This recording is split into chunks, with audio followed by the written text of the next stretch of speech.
A dog was stealing meat from a supermarket. What they discovered broke everyone's hearts.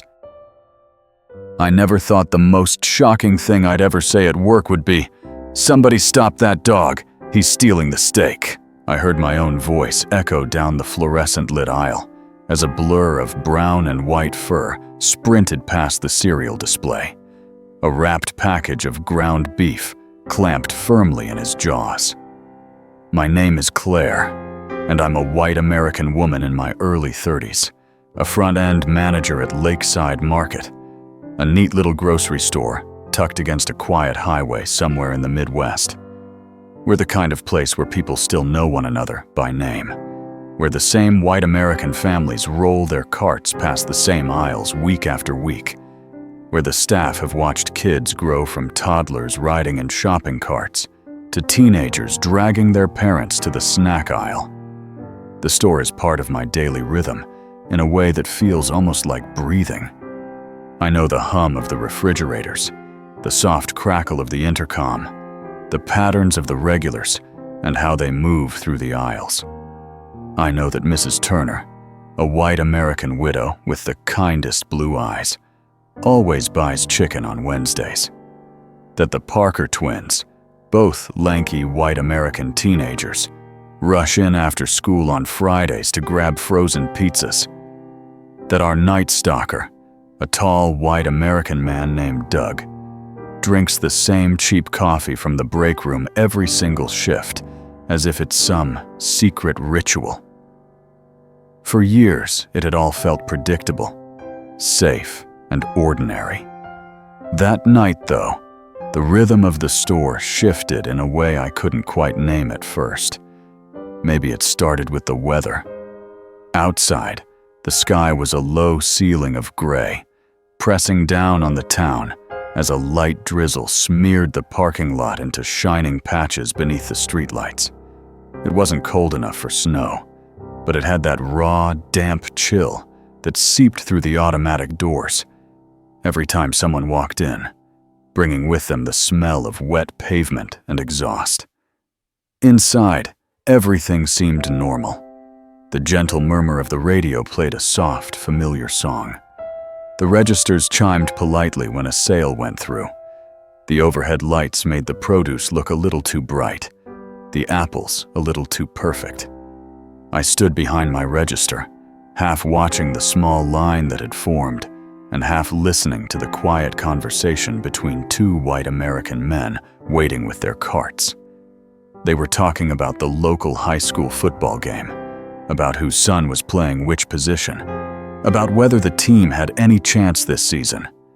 Their voices blended into the background in that easy way that happens when you've heard similar conversations 1,000 times.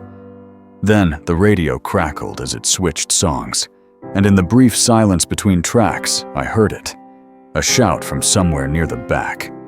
It was a startled, almost disbelieving sound. Not angry exactly, but sharp enough to cut through the calm. Hey, get back here." I straightened up, my hand hovering over the keys of the register, and my eyes went toward the far end of the store, toward the meat section. Another voice called out, closer this time, a white American teenage stalker named Mark, who was supposed to be restocking the bacon. Claire, there's a dog back here." A dog, I thought. Inside the store? My first reaction, if I'm honest, was confusion mixed with a faint sort of worry. A dog in the store meant a health code problem, a possible mess, maybe even a frightened customer if the dog barked or ran wild. I glanced at the woman I was ringing up, a white American mom with a toddler in the cart, both of them bundled against the drizzle, and gave her a quick, apologetic smile. "I'm so sorry," I said. "One moment, okay?" She nodded, looking curious as she followed my gaze to the back of the store. The other customers turned too, drawn by the raised voices and the sudden ripple of motion. Conversations burst back into life. Someone chuckled, a nervous, bewildered sound. Another customer murmured something about never seeing anything like that before. Mark caught up with me, slightly out of breath. "Did you see how fast he was?" he asked. "He's like a little rocket." I stood there, my chest heaving, my mind racing in a dozen directions at once. At the front of the line, the white American mom with the toddler gave me a sympathetic smile. "Well," she said, trying to lighten the moment, "I guess someone out there really wanted dinner." I forced a small laugh, but my eyes stayed fixed on the glass doors. The reflection of the store lights blurred against the darkness outside, and beyond that reflection, somewhere I couldn't see, was a dog with no collar and a stolen package of meat. I should have let it go. That's what I told myself as I walked back to my register, apologizing to the waiting customers, ringing up their groceries with practiced calm. It was just one package of ground beef, maybe $7 or $8 worth. We'd write it off as theft and move on. Strange things happened from time to time. You learned to shrug them off. But as the evening wore on and the store quieted, the image of that dog stayed with me. Every time the automatic doors hissed open for a late customer, I half expected to see him streak back in. Each time I passed the meat aisle, I saw the slightly gapped spot on the shelf where his prize had been, and the scene replayed in my mind. His eyes, bright and focused. His tail low, but not quite fully tucked. The way he had run, not in wild circles, but straight for the exit. As if he had some destination in mind. When the last customer left and the overhead lights dimmed to their nighttime setting, I joined Doug and Mark in the back office to fill out a brief incident report. Technically, we were supposed to report all theft, even something as unusual as this. Doug, a broad-shouldered white American man in his 40s with a quiet, easygoing air, leaned against the doorframe as I wrote. "You really gonna put dog in the suspect description?" he asked, his mouth twitching at the corners. "We don't have a line for that," I said, tapping the form with my pen. "I'm improvising." "You could write canine," Mark suggested, dropping into the rolling chair by the desk and spinning once. "Sounds more official that way." I sighed, then gave in, and wrote, "Small brown and white canine, no collar. Stole one package of ground beef. Fled the scene through front exit." As I signed my name at the bottom, I paused. "Did either of you notice anything else?" I asked. "Anything about how he came in?" "I was in the back until I heard the shout," Mark said. "I don't know how long he'd been in the store. I just saw him by the meat and thought he belonged to somebody at first. Then he grabbed the package and ran." Doug scratched his chin thoughtfully. "I was facing the entrance when I was straightening the baskets," he said. "I didn't see anyone bring a dog in. I did see him slip through the doors, though. They opened for a couple walking out, and he just kind of slipped in around their legs like he'd done it before."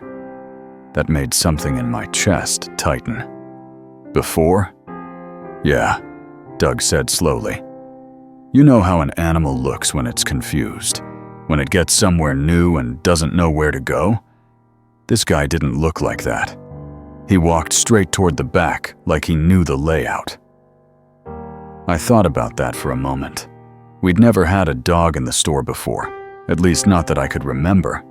But the way he had moved, focused, purposeful, didn't feel like pure instinct. It felt like he had a plan. I tried to shrug it off as coincidence, but the thought lingered as the night went on. After we locked the doors and the last of the lights near the entrance flicked off, I stepped outside into the cool, damp air.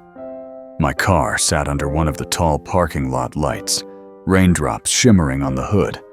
The lot was mostly empty now, save for a few vehicles belonging to late-shift employees at the neighboring shops. For a moment, I just stood there, listening to the soft hiss of distant tires on the wet road, the quiet hum of the refrigeration units vibrating faintly through the walls. Then, in the shadowed corner near the row of shopping carts, something moved. My heart jumped into my throat. I squinted, peering through the dim light. And then I saw him, the dog from earlier, curled into a tight ball against the base of the shopping cart rack. His fur looked damp but not soaked, and the package of ground beef lay beside him, now torn open slightly. He lifted his head when he heard my footsteps and stared at me. Motionless, ghostly yellow light from the street lamp caught the side of his face, highlighting the white patch at his throat. Up close and still, I could see more details now. His ribs were faintly visible under his coat. Not sharply, but enough that I noticed. His paws were rough and a bit dirty, as if he spent most of his time walking on rough pavement or gravel.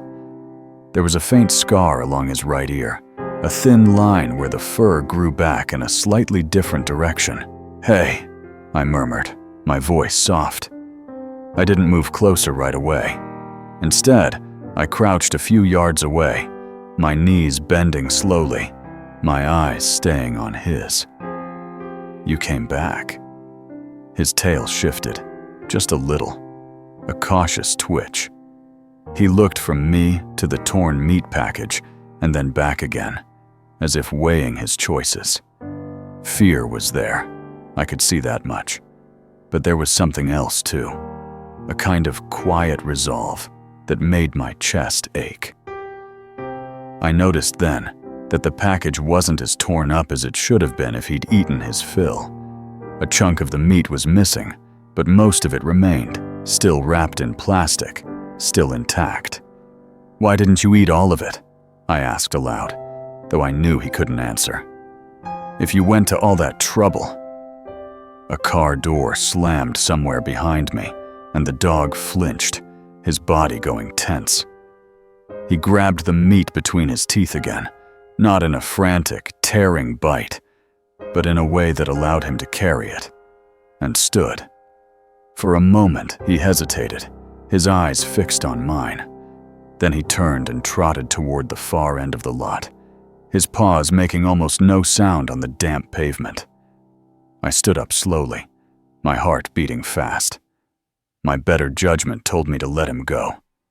It was late. I was tired. I had to be back at the store early the next morning to help with inventory. But something deeper, something quieter, tugged at me.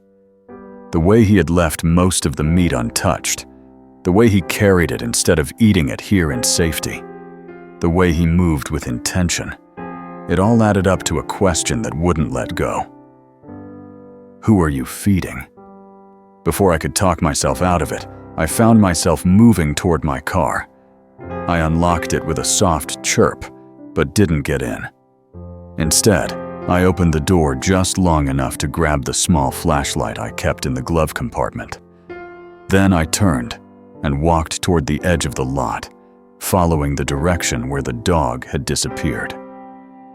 The asphalt gave way to a rougher strip of gravel and scrubby grass that bordered the highway. Beyond that, a narrow ditch ran parallel to the road, cluttered with wind-blown trash and patches of tall weeds. I could see the faint outline of the dog ahead, a moving shadow against the darker night.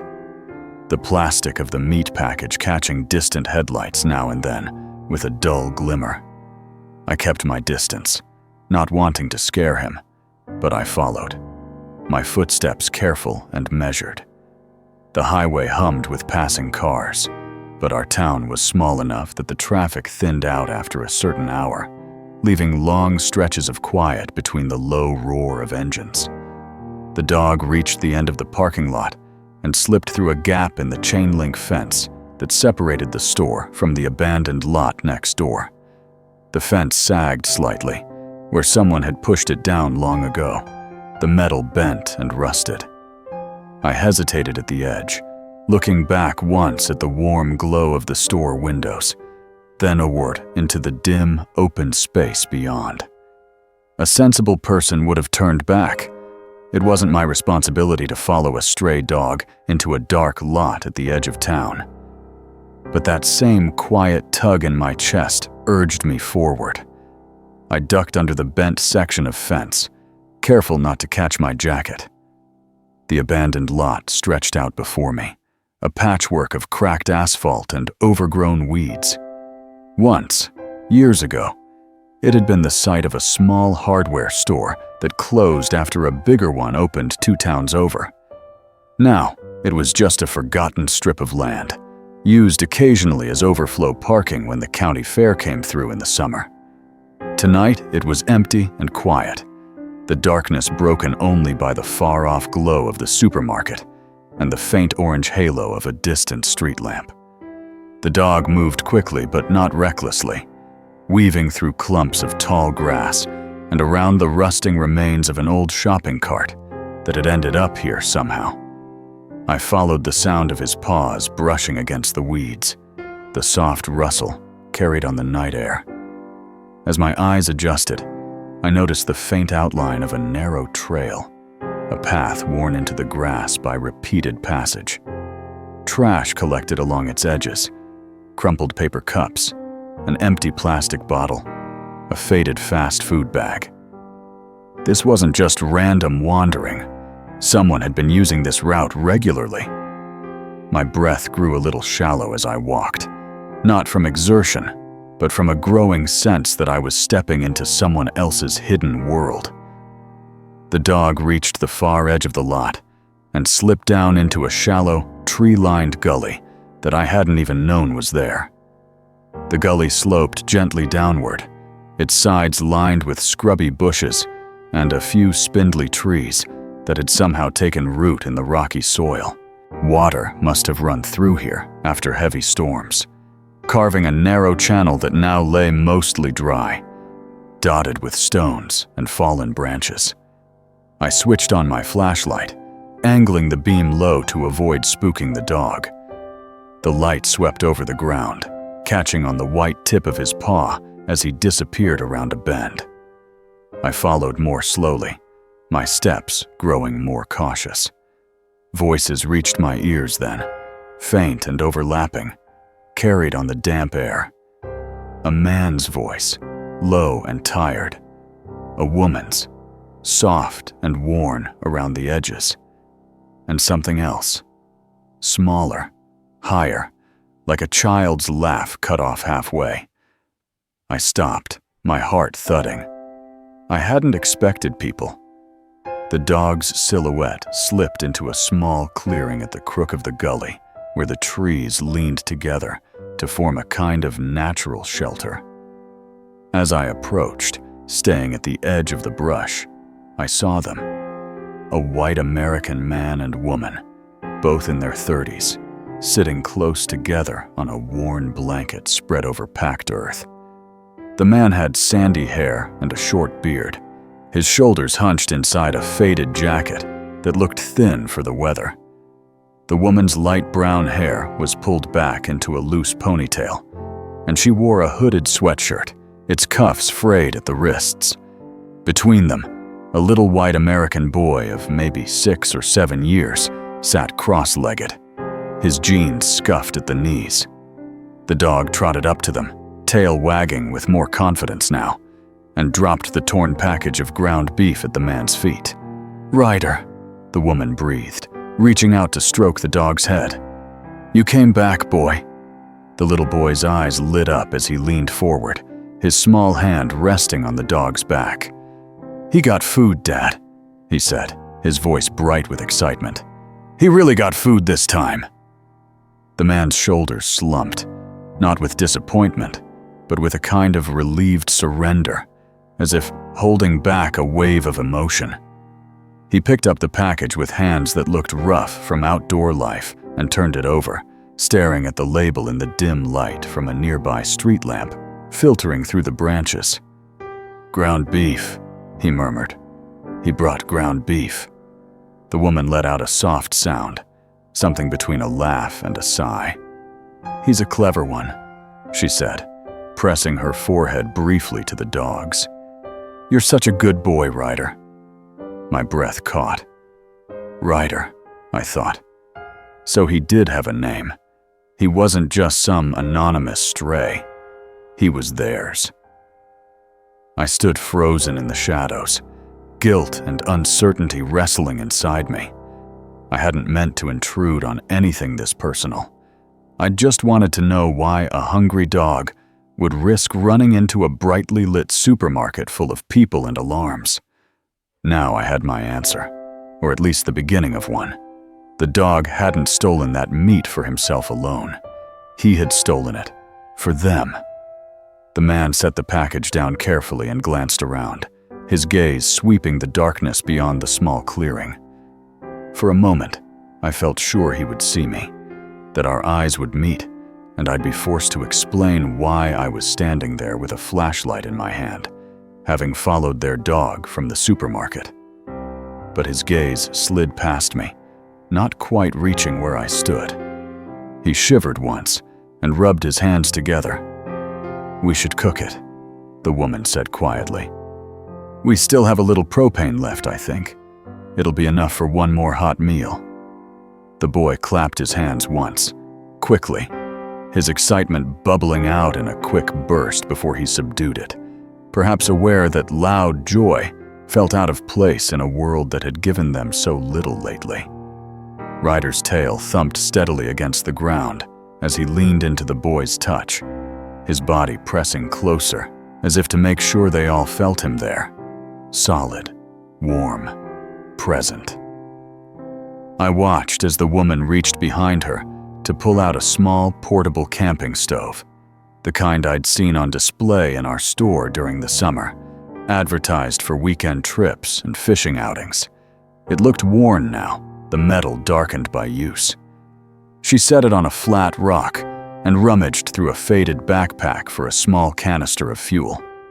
The man unwrapped the ground beef with careful fingers, trying not to waste even a scrap that clung to the plastic.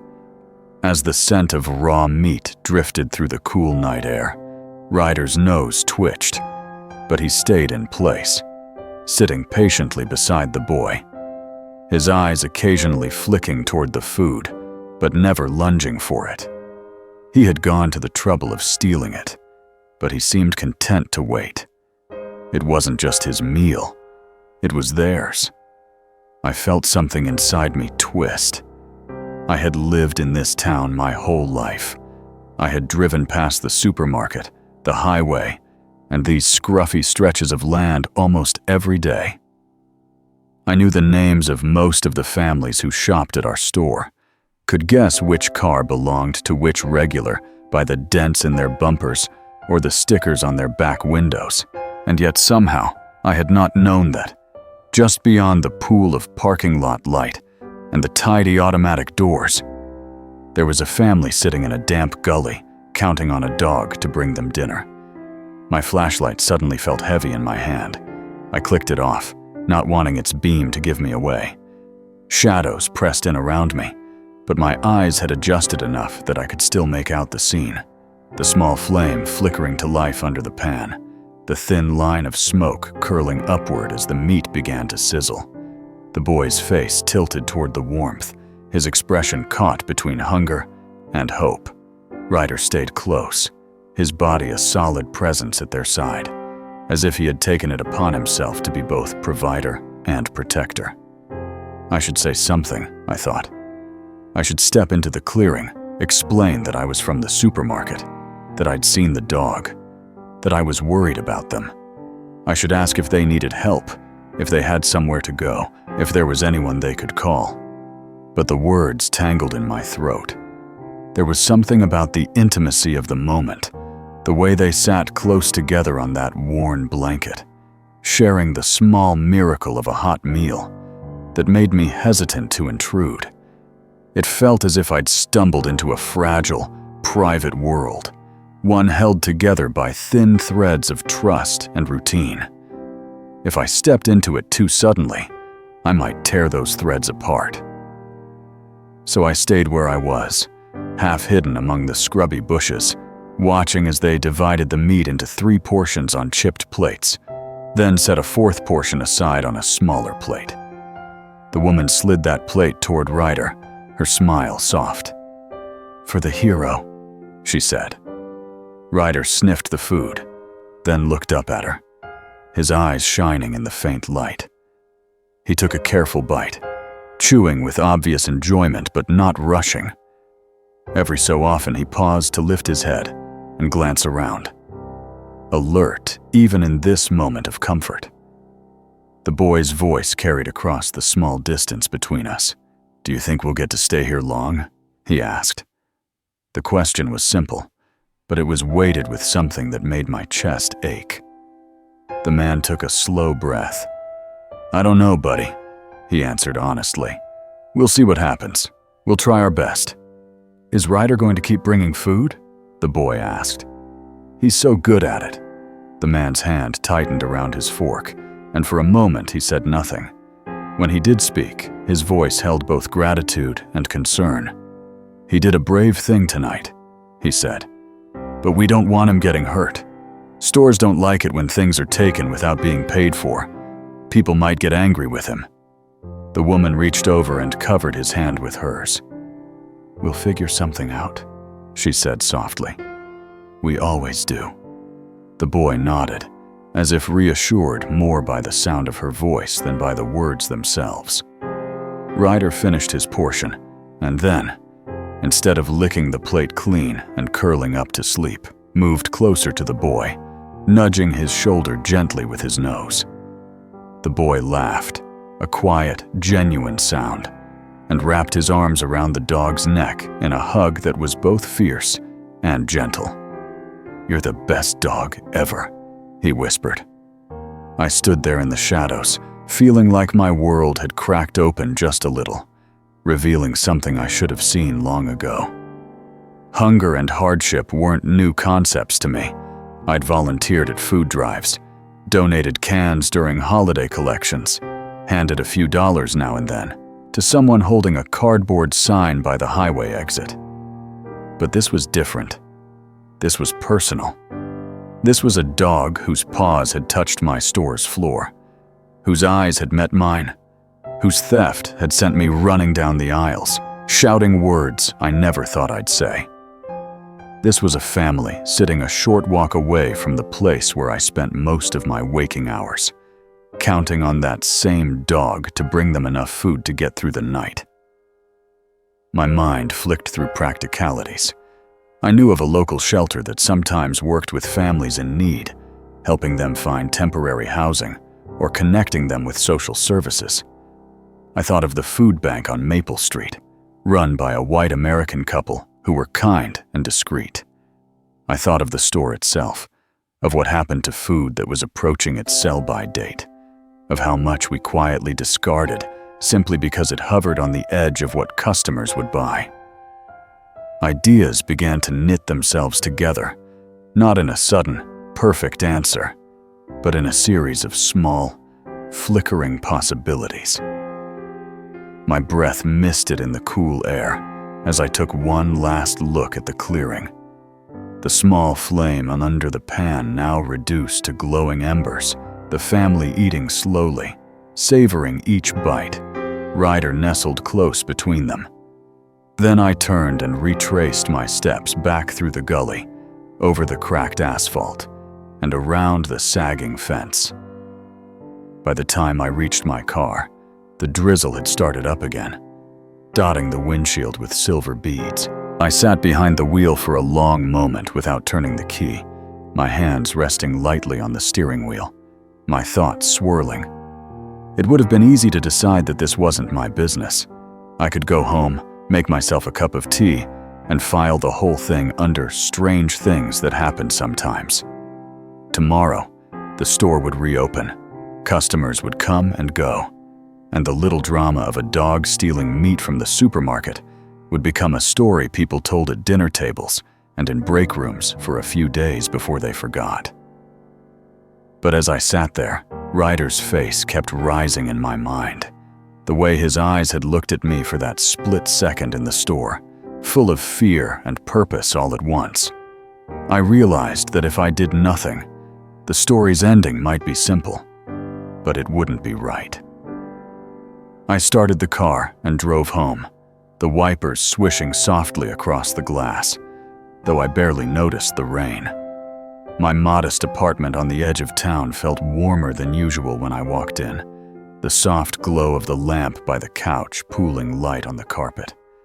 I put my keys on the small table by the door and stood there for a moment, listening to the quiet. The fridge hummed softly in the kitchen. The clock on the wall ticked steadily. Everything was calm, predictable, safe. I thought about the family in the gully, huddled under thin blankets on the cold ground, and about Ryder curled beside them, his body a living shield against the chill. I walked into the kitchen and opened my fridge. Shelves of food greeted me. Leftover pasta in a glass container, a carton of eggs, a half-gallon of milk, a package of chicken I'd bought on sale, but hadn't decided how to cook yet. In the crisper drawer, vegetables waited patiently to be turned into dinners I hadn't bothered to plan. I closed the door again and leaned back against the counter, the cool surface pressing into my spine. It wasn't that I'd never been grateful for what I had, but tonight that gratitude felt sharper, edged with a quiet sense of responsibility. I didn't sleep well that night. My dreams were filled with flickering images, the flash of Ryder's white paw on the supermarket floor, the glow of the small camp stove in the gully, the boy's thin arms wrapped around the dog's neck. Every time I woke, the room felt strangely too big, too empty. By the time my alarm rang in the early gray of morning, I had already resolved that I wasn't going to pretend I hadn't seen what I saw. This wasn't the kind of story I wanted to leave unfinished. At the store the next day, as the sun slowly climbed above the low line of trees beyond the parking lot, I kept my eyes on the automatic doors. Each time they slid open with a soft hiss, I felt a small, inexplicable flutter in my chest, as if I were waiting for someone. Customers trickled in, a white American man in a reflective vest, grabbing coffee and donuts before heading to a construction site, an older white American woman picking up milk and bread, a young white American couple debating which brand of cereal to buy. I greeted them all, rang up their purchases, and smiled as they thanked me. But part of my attention stayed anchored to the entrance, listening for the soft click of nails on tile, the faint, familiar shape of a brown and white dog slipping through the doors with his head low and his eyes bright. When my break finally came, I poured myself a cup of coffee from the pot in the break room and took it outside, the warm paper cup steaming in the cool air. I walked to the edge of the parking lot and stared toward the sagging fence and the overgrown lot beyond it. Somewhere in that direction, I knew, were the remnants of last night's meal. A burned circle on the ground where the camp stove had stood. A few stray crumbs of ground beef, maybe some footprints slowly softening under the damp. I didn't see Ryder. I didn't see the family. But I could feel them there, somewhere just beyond sight, existing in the same town as the clean, orderly supermarket I went in and out of each day. I took a sip of coffee and made a quiet promise to myself. I didn't know yet how, but I was going to find a way to help them. Not just by chasing their dog through the aisles and filling out an incident report afterward, but by doing something that might actually change the course of their story. I set my cup on the low concrete ledge by the cart return and headed back inside. The automatic doors parting in front of me, the familiar hum of the store rising to meet me. I didn't know it then, but that choice, to care, to stay curious, to refuse to let the sight of a dog stealing meat become just a funny anecdote, was the small beginning of something much bigger. Ryder wasn't finished with us, and we weren't finished with him. The story of the dog in the supermarket had barely begun.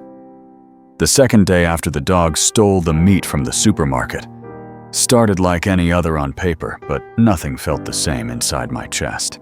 I woke up already thinking about Ryder and that family in the gully, wondering if they had slept at all in the damp chill, wondering if the little boy had woken up hungry again before the sun even rose.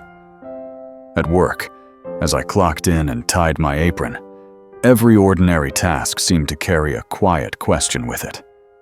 When I straightened the display of canned soup near the front, I thought about how easy it would have been for me to toss a few cans into my own cart the night before, how I had the luxury of choosing what to make for dinner while they were counting on whatever their dog could find. When I checked the expiration dates on loaves of bread, sliding the older ones forward like we always did, I kept thinking about how the store regularly pulled items that were still perfectly safe to eat, simply because the dates had gotten a little too close for comfort. It wasn't that the store was doing anything wrong. It was just the way things worked.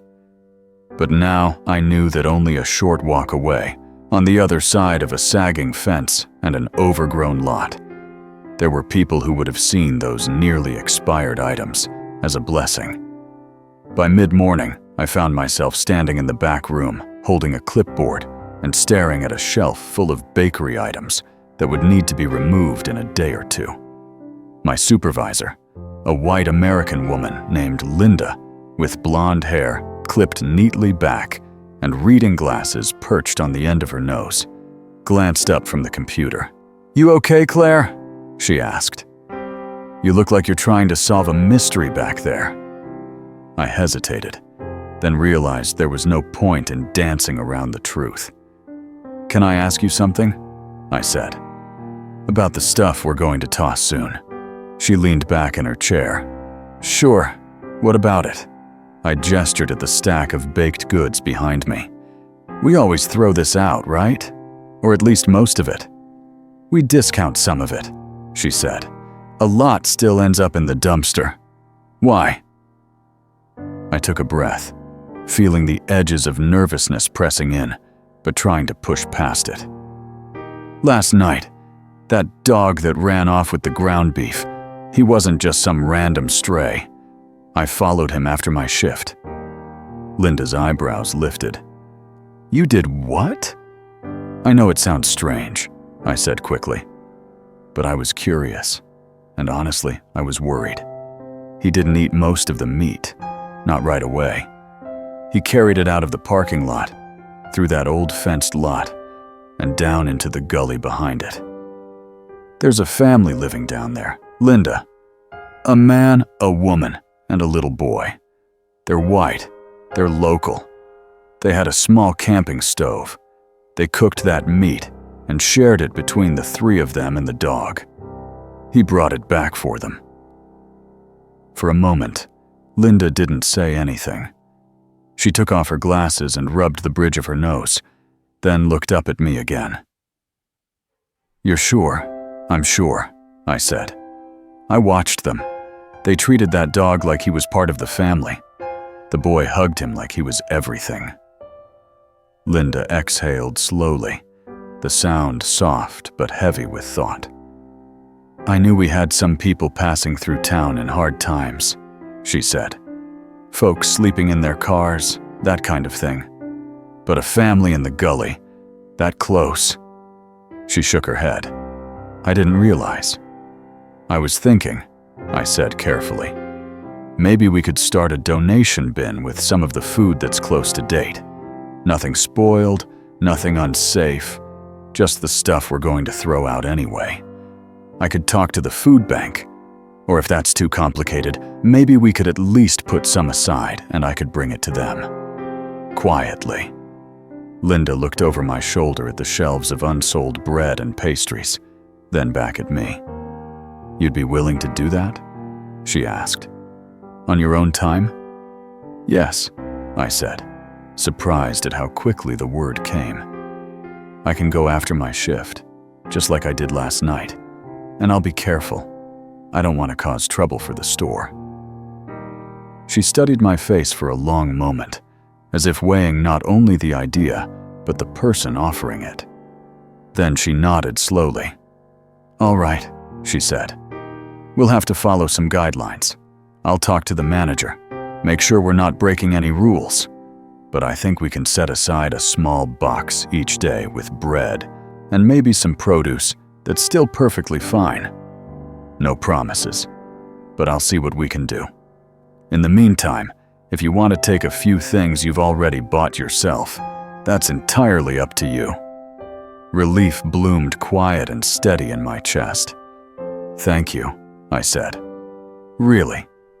Linda slid her glasses back on and offered a small, gentle smile. "You've always had a soft spot for the strays around here," she said. "I guess this one just came with a whole family attached." As the day went on, I felt a new kind of awareness settle over me.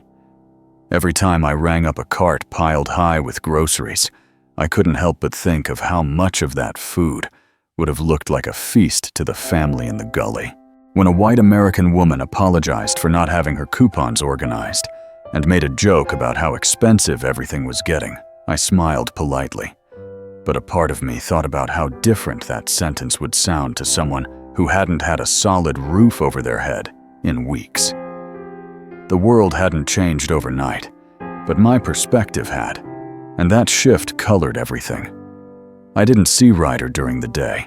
I watched the doors every chance I got, but no brown and white shape slipped through them. No bright eyes peered down the aisles. It made sense, I told myself. The store was busier during daylight hours. The quiet of late evening had probably made it easier for him to slip in unseen. Still, I couldn't help feeling a little disappointed. I wanted to see him again, to know he was all right. I wanted to look into those same eyes and silently promise that I was trying. When my shift finally ended and the sun sank low over the town, painting the sky in streaks of pastel pink and orange, I packed a reusable grocery bag with a few items I'd purchased myself at a discount. A loaf of bread that was still soft, a jar of peanut butter, a bunch of bananas just starting to spot, a small bag of dog kibble I'd picked up from the pet aisle, and a package of hot dogs I knew would be easy to cook over that little stove. I paid for everything with my own card, tucking the receipt away in my pocket, then walked out into the parking lot with my bag dangling from one hand, my heart beating a little faster than usual. The lot was quieter now, but not empty. A few cars rolled slowly past, their headlights brushing against the storefront. Somewhere farther down, a delivery truck rumbled as the driver checked his logbook. I walked toward the sagging fence, my footsteps steady, and ducked under the bent section again, the hem of my jacket brushing the rough edge of the metal. The abandoned lot was as I remembered it, though with the fading light, the shadows seemed deeper. I followed the narrow path through the weeds, the bag swinging lightly against my leg, the rustle of grass mixing with distant traffic. As I approached the gully, I slowed, listening. At first, I heard nothing but the soft whisper of the breeze through the sparse trees. Then, as I crept closer, I caught the murmur of voices. "Maybe we can ask at the shelter again," the woman was saying, her voice tired, but not defeated. They were full, but they said there might be openings next week. "Next week feels far away when you're counting meals one at a time," the man replied, his tone low. "But we'll try." I stepped into the edge of the small clearing and cleared my throat softly, not wanting to startle them. "Hi," I said. 3 heads turned toward me at once. The man's posture tensed, his shoulders pulling tight as he instinctively shifted a little in front of the boy. The woman's eyes widened, and the boy's hand flew to Ryder's back, fingers gripping the dog's fur. Ryder, for his part, rose to his feet, placing himself squarely between me and the family. His lips didn't curl back and he didn't growl, but his body was alert, ready, his gaze fixed on me with a blend of caution and protectiveness. I lifted both hands slowly, palms out, the bag dangling from one wrist. "It's okay," I said gently. "I'm not here to cause trouble. I'm from the supermarket. My name is Claire." The man's eyes narrowed slightly, his expression wary. "We'll leave if we're not allowed to be here," he said. "We're not trying to start anything. We're just passing through." "You're not in trouble," I said quickly. "I promise. And I'm not here as management. I'm just me. I saw your dog last night. In the store." At the mention of Ryder, the boy's grip loosened slightly, and he looked between the dog and me with a mix of curiosity and worry. "You're the lady who yelled about the steak," he said after a second, his voice small but clear. Heat climbed to my cheeks. "Yeah," I admitted. "That was me. I'm sorry about that. I was surprised, and I didn't understand what was going on." The woman's shoulders softened just a little. "Most people don't," she said quietly. "Understand, I mean." I took a small step closer, still keeping a respectful distance. "I followed Ryder last night," I said. "I saw him bring the meat here. I saw you cook it. I saw how patient he was, how he waited his turn." The man's gaze flicked toward the dog, then back to me. "You saw all that, and didn't call anyone?" he asked. "No," I said. "I didn't call the police. I didn't call animal control. I went home, and I spent the whole night thinking about you and your family and your dog. I couldn't just forget what I saw." I lifted the bag slightly. "So I brought some things. They're nothing fancy, but there's bread, peanut butter, bananas, some hot dogs you can cook, and a little dog food for Ryder. Everything's still good. I paid for it myself. I thought maybe it could help." For a long moment, no one said anything. Ryder sniffed the air, his nose twitching as the scents from the bag reached him. The boy watched me with wide eyes that seemed far too serious for someone his age. The man and woman exchanged a quick, quiet look, one of those glances that carry whole conversations. Finally, the woman nodded once. "Thank you," she said softly. "We appreciate that." I took another slow step forward and set the bag down near the edge of their blanket, then stepped back again. Ryder moved forward carefully, sniffing the bag more directly. When he realized it wasn't some trick or trap, he gave it a gentle wag of approval and looked back at his family, as if asking permission to investigate further. The boy slid closer and peeked inside. "Mom, there's dog food," he said, his voice bright with genuine delight. "And bananas. I love bananas." The woman smiled faintly. "I know you do," she said, and there was something in her tone that made it clear it had been a while since he'd had them. The man studied me, his expression still guarded, but not hostile. "I'm Evan," he said finally. "This is my wife, Sarah, and our son, Luke, and you already met Ryder." I nodded, letting their names sink in. "It's nice to meet you," I said, "even under these circumstances." "We're not trying to take advantage of anyone," Evan said, his voice quiet but firm. "We had a run of bad luck. Lost our apartment. Lost the car not long after. We're trying to get back on our feet, but it's harder than people think once you slip." "I believe you," I said. "I'm sorry you're going through this." He studied my face, looking for any hint of pity that might feel heavy rather than helpful. I tried to keep what he saw there simple: concern, respect, and a willingness to listen. Sarah stroked Ryder's back absently, her fingers moving through his fur in a way that made it clear she took comfort from the familiar texture. "Ryder wasn't always a street dog," she said. "We got him from a farm a few towns over when Luke was little. He used to sleep on the rug by the heater in our old place. Now, he's out here every night, and somehow he still spends his time making sure we're okay."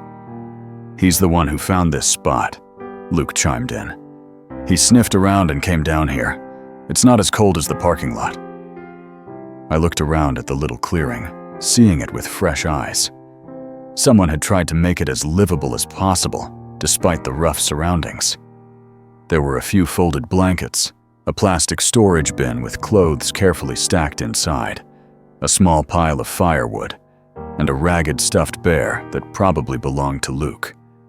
It was far from comfortable, but there was a certain care behind how everything had been arranged. "I'm not here to tell you what to do," I said, "but there might be some ways to make things a little easier. There's a food bank in town that sometimes helps families in situations like yours. I know one of the volunteers, and my supervisor at the store might be able to set aside some items that are close to date. We'd have to follow the rules, but I think it's possible. I can't promise anything, but I can try." Evan's jaw tightened slightly, and for a moment, pride and worry battled quietly across his face. "We've asked for help before," he said.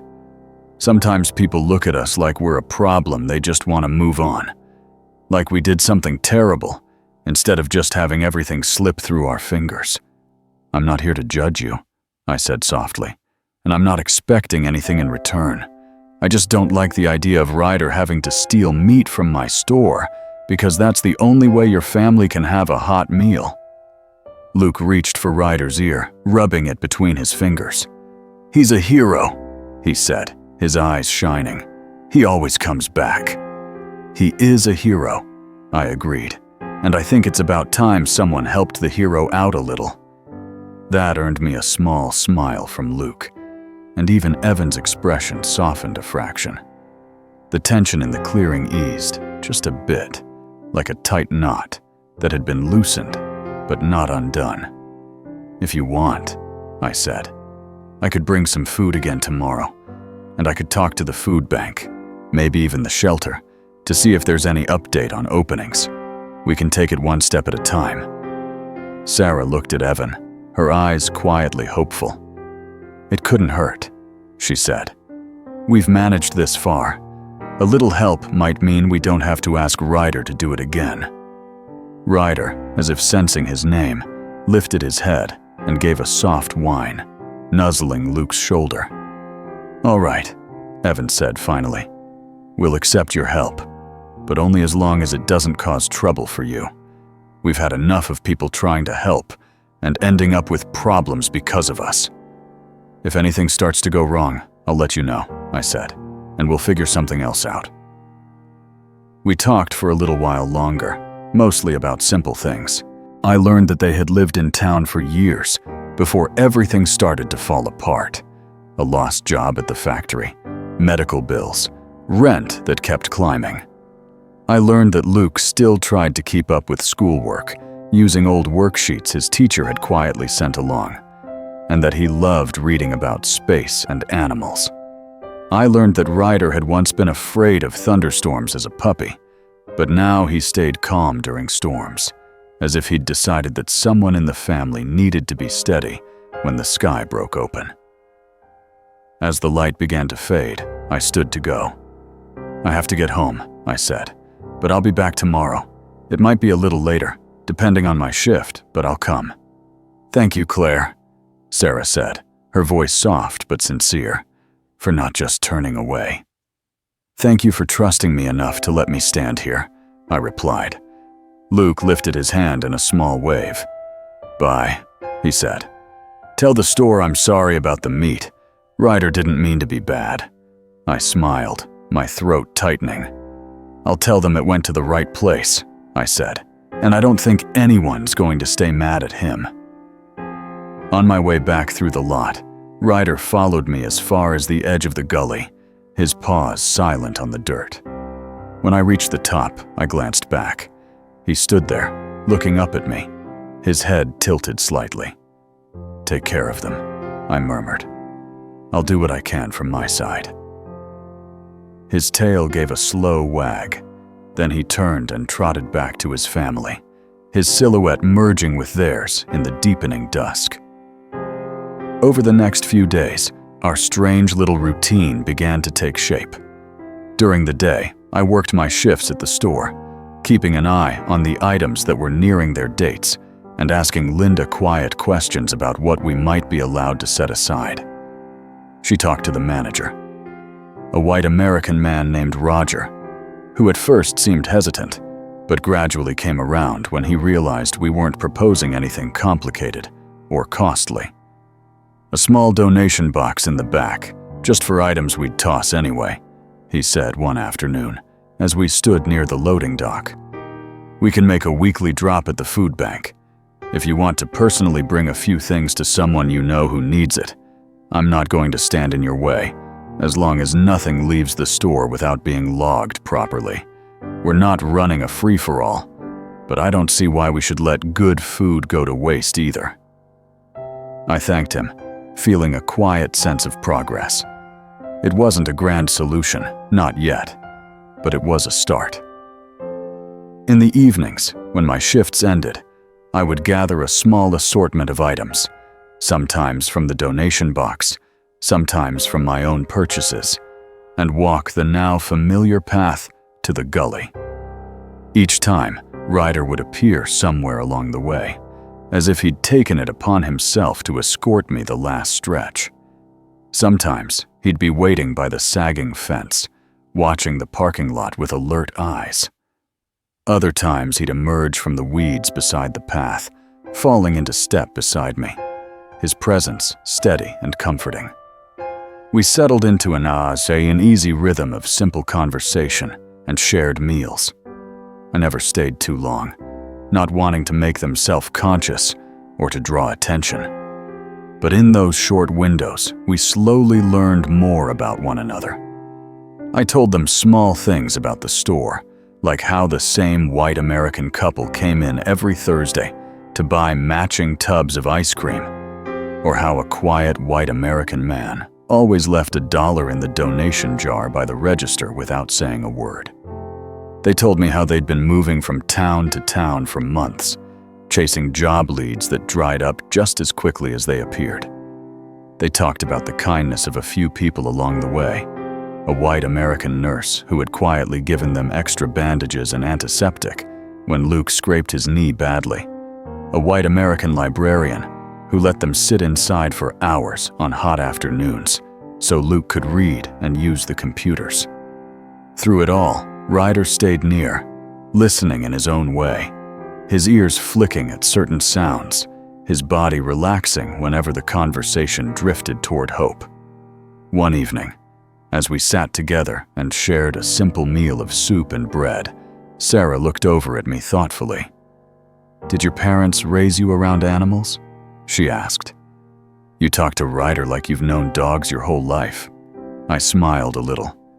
"We had a golden retriever when I was growing up," I said. "Her name was Daisy. She used to follow me around the house like my shadow. When I went to college, my parents sent me photos of her on the couch, looking offended that I wasn't there." Luke laughed quietly. "Ryder does that thing where he puts his head on your lap and looks up at you," he said, "like he's trying to ask you a question." "Daisy did that too," I replied. "She always seemed to have something on her mind. Dogs are funny that way. They can't speak, but they ask so many questions with their eyes." Ryder, as if on cue, came over and rested his head on my knee for a moment, looking up at me with that same searching gaze. I scratched gently behind his ears, feeling the steady beat of his heart under my hand. "What do you think he's asking you?" Sarah said. I considered the question. "Maybe he's asking if we're going to keep showing up," I said. "If the food is going to keep coming. If the people he loves are going to be okay."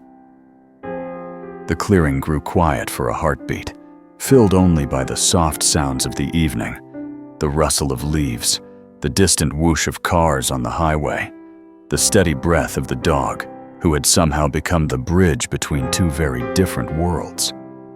"I'd like to be able to tell him yes," I added, "even if I can't see the whole path yet." Another small step came when I contacted the food bank on Maple Street during one of my days off.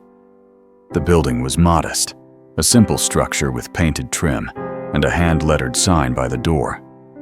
Inside, Shelves lined the walls, stocked with canned goods and boxed meals.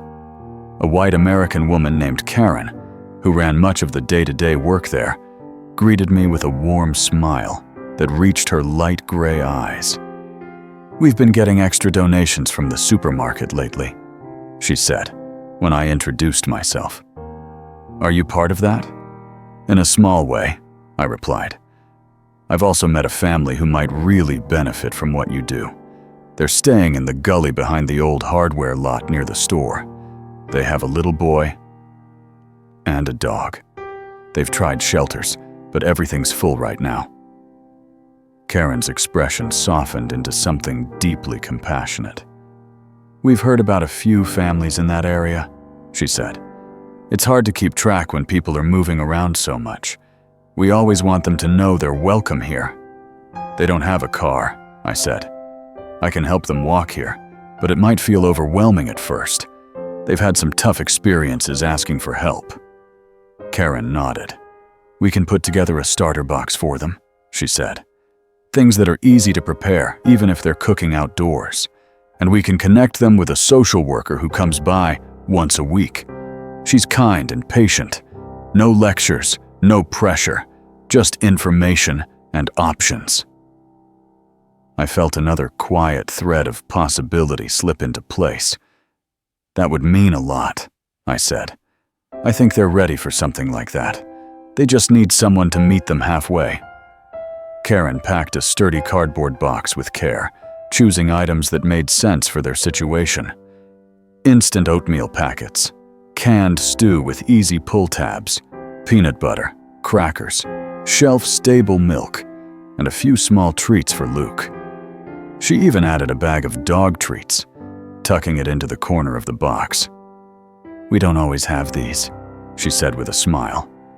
"But when we do, I like to make sure our four-legged friends get a little something too. They carry a lot on their shoulders." As I carried the box out to my car, I realized that what had started as one startling moment in a brightly lit supermarket aisle was slowly turning into a web of small connections. The store, the food bank, the gully, the people who cared enough to say yes instead of turning away. All of it was forming a kind of quiet safety net, one that might actually hold if enough of us kept adding threads. That evening, when I walked down the familiar path to the gully with the food bank box balanced in my arms, Ryder spotted me first. He trotted up the slope to meet me, his tail moving in a relaxed, friendly rhythm. His eyes bright with recognition. I laughed softly as he sniffed the box, his nose homing in on the dog treats almost immediately.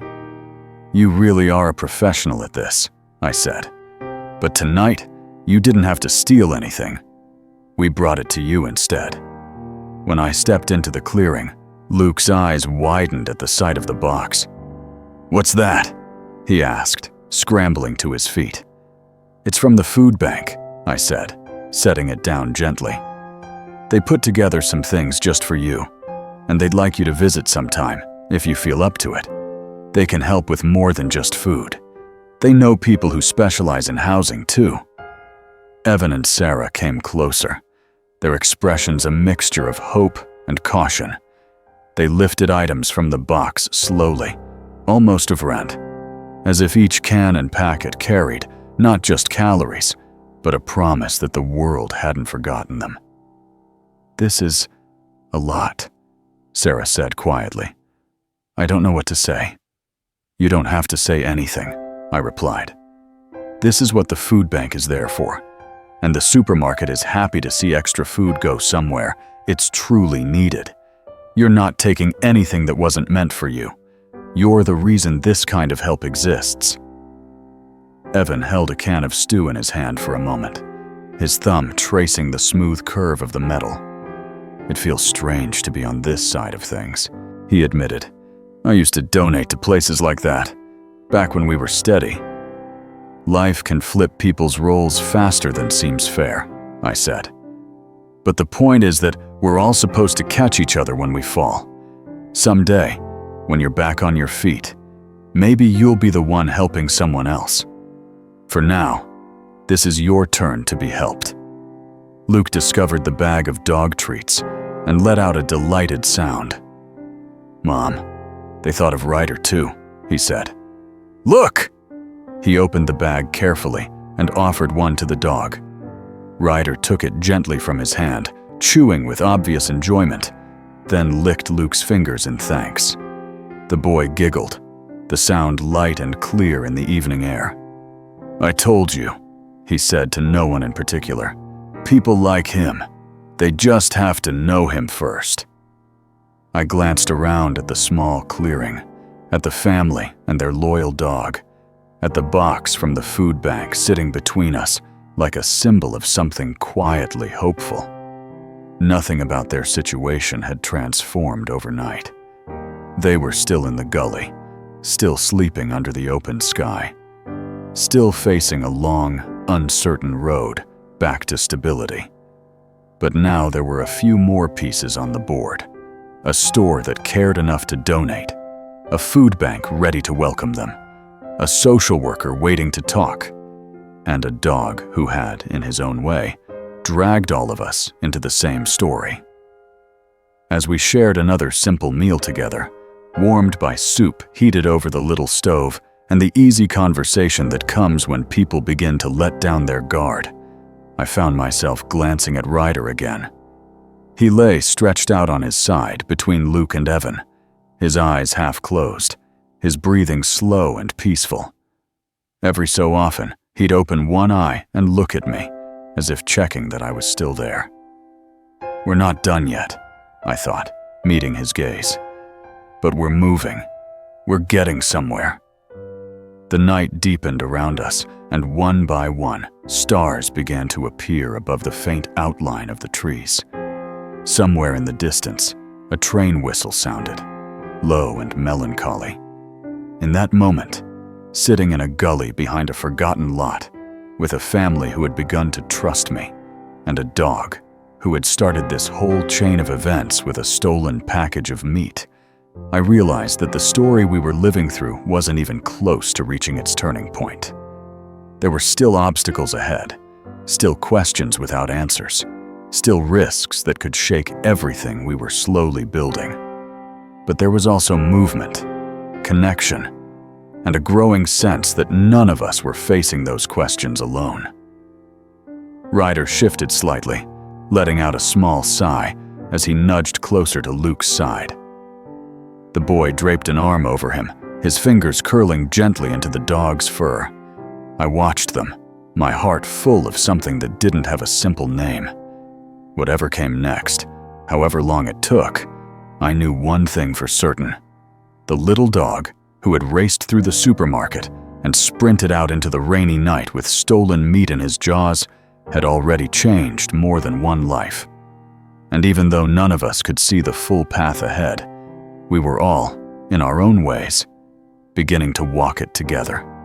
The weeks after Ryder's raid on the supermarket became a chain of small, steady changes that kept nudging one family forward. The first step was the food bank. One cool morning, I walked there with Evan and Sarah and Luke. While Ryder trotted between us, the white American volunteers greeted them with simple kindness. Karen helped them fill a box, explained how often they could return, and slipped a few extras in for Luke.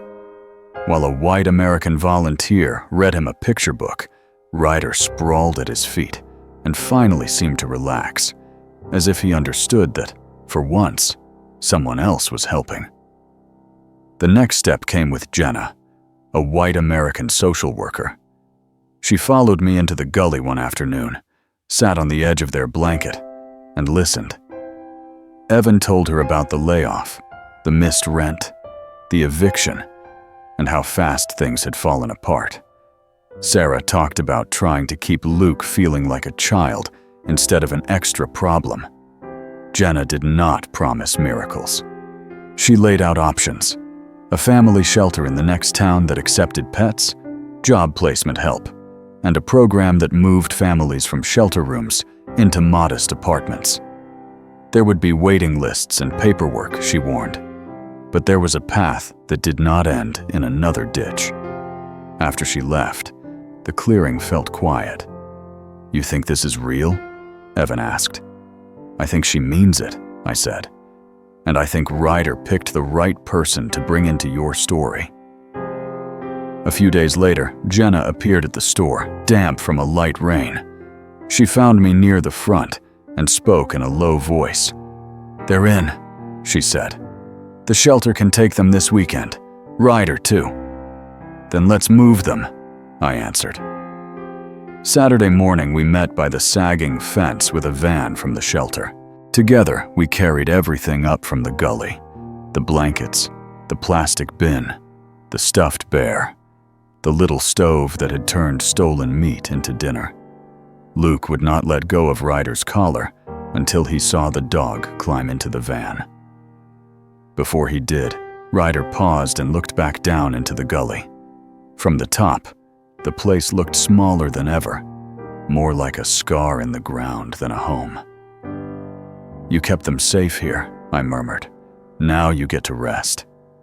He blinked once, then jumped into the van after Luke. The shelter was a brick building. A white American receptionist handed Sarah a set of keys. Their room had 2 beds and a pull-out cot, a small table, a kitchenette, and a bathroom with a door that closed. Luke tested the switches in the faucet. Ryder checked under both beds, circled twice, and settled near the one closest to Luke. Life did not become easy, but it finally became possible. Evan began loading trucks at a warehouse. Sarah helped in the shelter kitchen, then took part-time hours at a nearby laundromat run by a quiet white American couple. Luke started at the local elementary school, where a white American teacher greeted him with a handshake and put his name on a desk. Ryder adapted fastest. He learned the sound of the school bus and waited by the shelter door every afternoon until Luke came running up the walk. About 6 months later, they came through my checkout with a full cart for the first time. There were no donation boxes involved, just a list, a budget, and pay stubs in Evan's wallet. Ryder lay beside the cart, watching calmly as I scanned each item. When the total flashed on the screen and Evan handed over his card, something tight inside me eased. Food was leaving the store the ordinary way. Soon after, Jenna called to say a landlord she trusted had an open upstairs unit. Between Evan's wages, some careful planning, and help from the housing program, they could make it work. They signed the lease on an apartment not far from the store and invited me, Karen, and Jenna over one evening. When I knocked, Ryder barked once and appeared at the door in a blue collar with a small tag. Evan tapped it lightly. "We wanted him to have proof," he said. "If he ever gets lost, people should know he belongs somewhere." Inside, Luke's drawings were taped to the fridge. A simple dinner simmered on the stove. Sarah set out chipped bowls that looked like the finest dishes I had seen. We ate at their table, while Luke talked about school and Ryder rested his head on my knee. "You changed everything," Sarah said softly when the dishes were stacked in the sink. I shook my head and scratched behind Ryder's ears. "He did," I said. I followed him when he asked for help in the only way he could. Walking back to my car under a clear sky, I thought about how easily this could have gone another way. If I had turned my back in the aisle, Ryder might have kept stealing until someone called animal control. The family might have drifted out of sight, another quiet story no one heard. Instead, a hungry dog with a stolen package of meat had pulled all of us into the same circle. Now, somewhere behind me, he was curled at the foot of a bed while Luke slept.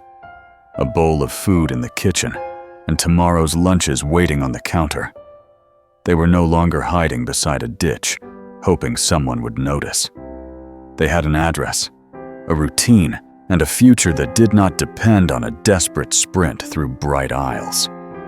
And every time I hear the click of a dog's nails on the supermarket floor, I look up because I know that sometimes a dog racing past the meat aisle is not looking for trouble at all, but asking you to follow him to where hope is waiting.